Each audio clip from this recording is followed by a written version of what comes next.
इस साल 2025 को हुई अष्टमी का जो व्रत है वो कार्तिक मास के कृष्ण पक्ष की अष्टमी तिथि को रखा जाता है। इस दिन माता हुई की पूजा की जाती है। इस दिन महिलाएं व्रत रखकर संतान की रक्षा और दीर्घायु की प्रार्थना करती हैं। जिन्हें संतान नहीं हो पा रही उनके लिए ये व्रत विशेष है। उसके अलावा जिनकी संतान दीर्घायु ना होती हो या गर्भ में ही नष्ट हो जाती है तो उनके लिए भी ये व्रत बहुत शुभकारी होता है। इस दिन विशेष प्रयोग करने से संतान की उन्नति और कल्याण भी होता है। ये उपवास आयु कारक और सौभाग्य कारक होता है। इस बार जो होई अष्टमी है वो 13 अक्टूबर को मनाई जाएगी और 13 अक्टूबर को ये दोपहर 12:24 से शुरू होगी और जो इसका समापन होगा वो 14 अक्टूबर को सुबह 11:09 पर होगा।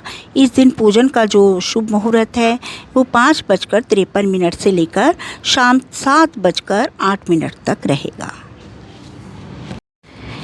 होई अष्टमी के दिन सुबह स्नान करने के बाद वही माता का पूजा का संकल्प ले लें। फिर माता का जो एक कैलेंडर भी बाज़ार में मिलता है या उनकी आकृति गेरों से बना लें और सूर्यास्त के बाद तारे निकलने पर पूजन इसका शुरू करें। फिर पूजा की सामग्री में चांदी का सफ़ेद धातु की हुई रखें, चांदी के मोती की माला, जल से भरा कलश, दूध, भात, हलवा, फूल और दीपक आदि रख के उनका पूजन करें। हाथों में 7 गेहूं के दाने ले लें और दक्षिणा रखकर वही माता की कथा सुने। कथा के बाद माला गले में पहन लें। गेहूं के दाने और बायना सासू माँ को देकर उनका आशीर्वाद लें। फिर हाथ में चंद्रमा को अर्घ्य देकर भोजन ग्रहण करें। लेकिन कुछ लोग इसको तारों को देखकर भी भोजन ग्रहण करते हैं। ऐसे कुछ दंपति हैं जिनकी कोई संतान नहीं हो रही होती है, वो बहुत परेशान होते हैं। उनके लिए ये दिन बहुत ही महत्वपूर्ण है। कहा जाता है कि इस दिन मथुरा में राधा कुंड में स्नान करने से संतान की प्राप्ति होती है।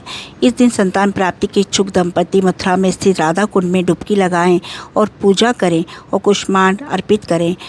सीताफल जिसे बोलते हैं वो अर्पित करें और उसको अर्पित करने के बाद आप उसे जब तक ग्रहण ना करें तब तक आपके कोई संतान नहीं होती है। तो इस तरह से आप अपना राधा कुंड में जाकर अगर इस दिन स्नान करते हैं और रात के 12 बजे व्रत खोलते हैं चंद्रमा को अर्घ्य देकर तो आपकी संतान अवश्य होगी। क्योंकि इसमें जाने से राधा कुंड में स्नान करने से आपको ये संतान की प्राप्ति अवश्य होगी।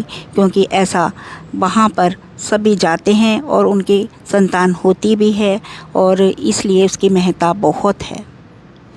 मध्य रात्रि के समय जिसे निशिता काल कहा जाता है, ये पवित्र डुबकी लगाकर अगर सर्वश्रेष्ठ समय माना जाता है इस दिन। अतः स्नान मध्य रात्रि से आरंभ होकर पूरी रात चलता है। अपनी मनोकामना शीघ्र पूर्ण हो, व सफलता के साथ गर्भ धारण हो सके, इसलिए दंपति पानी में खड़े होकर कुष्मांड व कच्चा सफ़ेद जो कद्दू होता है जिसे पेठा भी कहते हैं, राधा रानी को अर्पण करते हैं और कुष्मांडा को लाल वस्त्र में सजाकर अर्पित किया जाता है।